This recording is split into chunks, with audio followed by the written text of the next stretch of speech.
नमस्कार दोस्तों, स्वागत है आप सभी लोगों का मेरे चैनल के ऊपर। और बात करेंगे हम आज के कुछ स्पेशल स्टॉक्स के बारे में, और साथ ही बात करेंगे कि आने वाले समय के अंदर किन स्टॉक्स पे हमें फोकस रखना है और किन स्टॉक्स से हमें दूर रहना है। वीडियो शुरू करूं उससे पहले आप सभी लोगों से मेरी एक रिक्वेस्ट रहेगी दोस्तों, प्लीज चैनल को जरूर सब्सक्राइब कर लीजिए। आप वीडियोस देखते हैं लेकिन चैनल को सब्सक्राइब नहीं करते हैं, तो प्लीज हमारा रिवॉर्ड ही समझ करके या हमारा कंपनसेशन ही समझ के प्लीज चैनल को जरूर सब्सक्राइब कर लीजिए। इससे हमें बढ़िया लगेगा और आपका फायदा डेफिनेटली होगा, क्योंकि हम लोग इस चैनल पे बहुत बढ़िया टिप्स प्रोवाइड कराते हैं। हाँ, इन्वेस्टमेंट डिसीजन आपका रहता है, लेकिन बढ़िया स्टॉक्स को आइडेंटिफाई करके आप लोगों के बीच में हम लोग यहां पर रखते हैं। सबसे पहले अगर हम लोग ओवरऑल बाजार की बात करें तो आज मार्केट में बढ़िया तेजी हमें देखने को मिली थी। मॉर्निंग में काफी बढ़िया जंप जो है वो हमें निफ्टी के अंदर भी देखने को मिला है, और दिन के अंदर लगभग 11, 12, 1 बजे के आसपास बढ़िया जंप निफ्टी में हमें यहां पर देखने को मिला।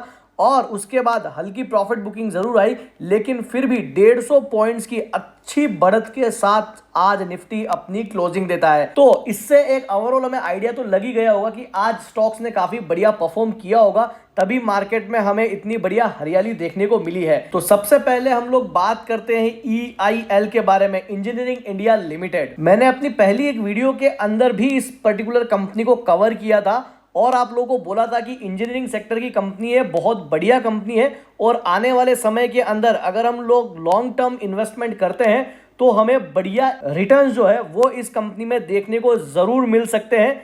और वहां से आप देख सकते हैं कि स्टॉक जो है लगभग 30-35 रुपए के आसपास ऑलरेडी ग्रो कर चुका है। आज भी स्टॉक ने काफी बढ़िया जंप दिखाया था और आज 273.90 पैसे का हाई बना करके 252 रुपए के आसपास अपनी क्लोजिंग देता है। अगर मैं कंपनी की मार्केट कैपिटल की बात करूं तो लगभग 15,000 करोड़ के आसपास की मार्केट कैपिटल है इस कंपनी की, और एक मीडियम लेवल की कंपनी है, बढ़िया ग्रोइंग स्टेज पर है कंपनी, अच्छा ग्रोथ कर रही है, अच्छी ऑर्डर बुक है और ओवरऑल काफी बढ़िया कंपनी है। लॉन्ग टर्म पर्पस में काफी बढ़िया इन्वेस्टमेंट ये हो सकता है। डिस्क्लेमर के तौर पे मैं ये कहना चाहूंगा कि ये कंपनी ऑलरेडी मेरी होल्डिंग के अंदर है, और अगर आप भी इसके फाइनेंशियल्स को रीड करिएगा, अगर आपको लगता है कि हाँ ये लॉन्ग टर्म में बढ़िया रिटर्न दे सकती है तो डेफिनेटली यहां पर आप होल्डिंग जरूर ले सकते हैं। अगला स्टॉक है दोस्तों पेटीएम। कंपनी पर कल भी 20% का लोअर सर्किट था और आज भी 20% का लोअर सर्किट था। लगातार स्टॉक के ऊपर 20% के लोअर सर्किट लग रहे हैं और आगे भी कंटिन्यू रहने के चांसेस है। रीजन आप सभी लोगों को पता ही है दोस्तों, आरबीआई की तरफ से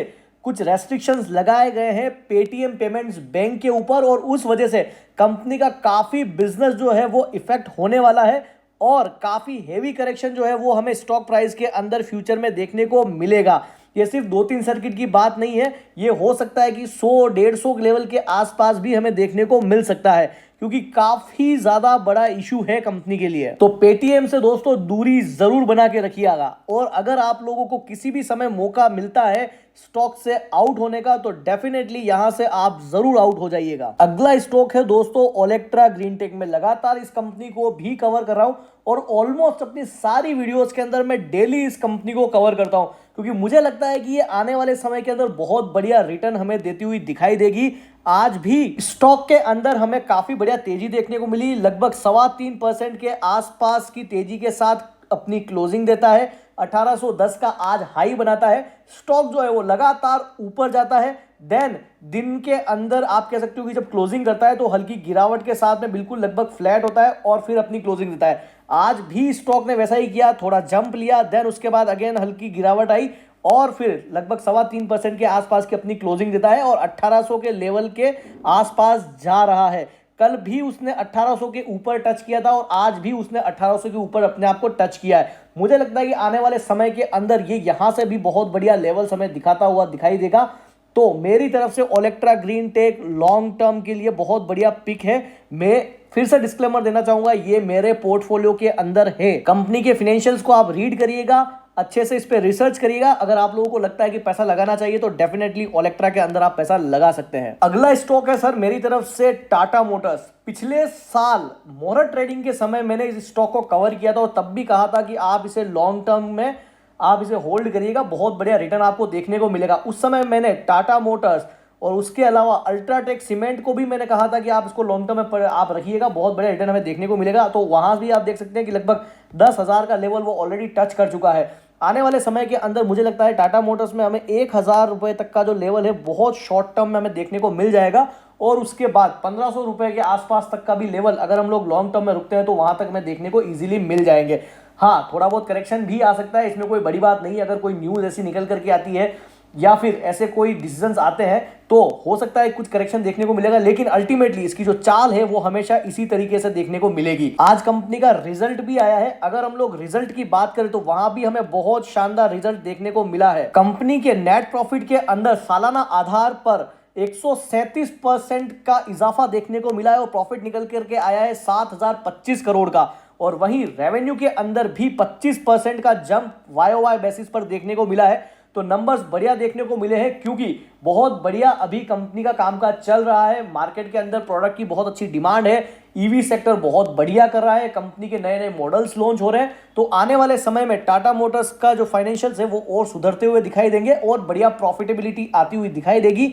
तो लॉन्ग टर्म के पर्पज से टाटा मोटर्स अभी हमें रखना है, और अगर किसी के पास पड़ा है तो बेचना नहीं है। अगेन मैं एक डिस्क्लेमर रखना चाहूंगा, ये कंपनी भी मेरे पोर्टफोलियो के अंदर है। अगली कंपनी है दोस्तों इरेडा, इंडियन रिन्यूएबल एनर्जी। बहुत बढ़िया रिटर्न जो है कंपनी ने आईपीओ के बाद में दिए हैं।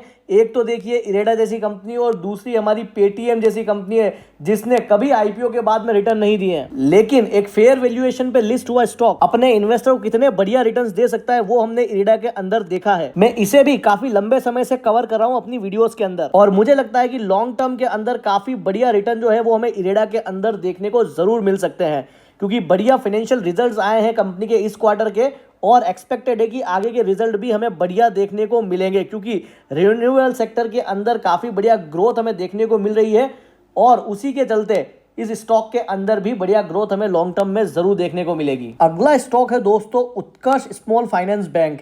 आज स्टॉक में बढ़िया तेजी देखने को मिली, काफी बढ़िया ऊपरी लेवल पर भी गया, और देन ऊपर से प्रॉफिट बुकिंग आती है हल्की फुल्की, और स्टॉक 3.5% के आसपास की अच्छी बढ़त के साथ बंद होता है। मैं इसे पिछले 7-8 दिन से ऑब्जर्व कर रहा हूं। वैसे मेरी पर्सनल होल्डिंग इस स्टॉक के अंदर नहीं है, लेकिन जब से मैंने इसके फिनेंशियल्स देखे हैं, इसके शेयर होल्डिंग पैटर्न्स देखे हैं, तब से मुझे पर्सनली ये स्टॉक जो है वो काफी ज्यादा अट्रैक्ट कर रहा है, और मुझे लगता है कि आने वाले समय के अंदर, खैर मैं इसे और अभी भी ऑब्जर्व करूंगा, इसके ट्रेडिंग पैटर्न को भी ऑब्जर्व किया जाएगा, आने वाले फाइनेंशियल रिजल्ट्स भी मैं इसके ऑब्जर्व करूंगा, लेकिन मुझे ये लगता है पर्सनली कि प्राइवेट सेक्टर के अंदर ये एक बढ़िया ऑप्शन हो सकता है। क्योंकि अगर मैं फाइनेंशियल्स की बात करूं तो ये है कंपनी के पिछले 5 सालों का ट्रैक रिकॉर्ड।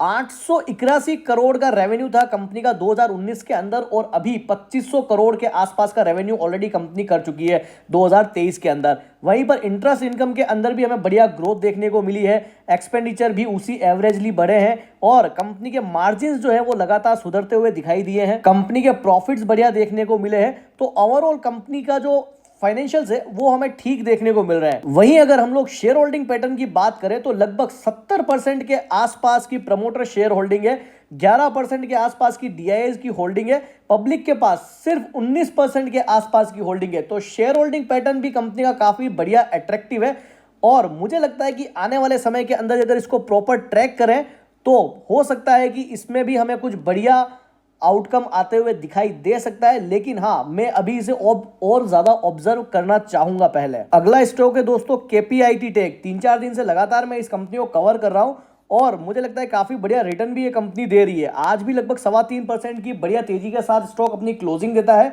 आईटी सेक्टर तो ओवरऑल अभी बढ़िया कर ही रहा है। हाँ, कुछ कंपनियों के रिजल्ट जो है वो बढ़िया नहीं देखने को मिले, जैसे एमएनएम टेक का हमें बढ़िया नहीं देखने को मिला है, लेकिन केपीआईटी टेक मुझे लगता है कि आने वाले समय के अंदर बढ़िया रिटर्न दे सकती है। अगर आप कंपनी के फाइनेंशियल्स देखेंगे तो बढ़िया फाइनेंशियल कंपनी के देखने को मिल रहे हैं, फंडामेंटल्स अच्छे हैं, और मुझे लगता है कि आने वाले समय के अंदर बढ़िया रिटर्न दे सकती है। अगला स्टॉक है दोस्तों डिक्सन टेक्नोलॉजीज। कंपनी जो है वो मोबाइल मैन्युफैक्चरिंग का काम करती है कॉन्ट्रैक्ट बेसिस के ऊपर, और काफी समय से बहुत बढ़िया रिटर्न भी दे रही है। कंपनी की जो अभी रिजल्ट्स आए हैं वहां भी हमें काफी बढ़िया रिजल्ट्स देखने को मिल रहे हैं, और उम्मीद है कि आने वाले समय के अंदर और बढ़िया रिटर्न जो है वो कंपनी देते हुए दिखाई देगी, क्योंकि पीएलआई स्कीम का भी काफी बढ़िया बेनिफिट जो है वो इस कंपनी को मिलता है, और बढ़िया नए नए कॉन्ट्रैक्ट्स भी अभी मिले हैं। तो आने वाले समय के अंदर और बढ़िया रिटर्न जो है वो ये कंपनी देते हुए दिखाई दे सकती है। लेकिन स्टॉक को खरीदने से पहले आप अपनी तरफ से फंडामेंटल जरूर चेक कर लीजिएगा। अगर आपको लगता है कि हाँ पैसा लगाना चाहिए तो ही आप पैसा लगाइएगा, सिर्फ मेरे कहने से आप पैसा मत लगाइएगा। तो दोस्तों ये थे कुछ आज के स्टॉक जिसमें हमें बढ़िया परफॉर्मेंस देखने को मिली है। अगर वीडियो इन्फॉर्मेटिव लगी हो तो वीडियो को जरूर लाइक करें और चैनल को जरूर सब्सक्राइब करें।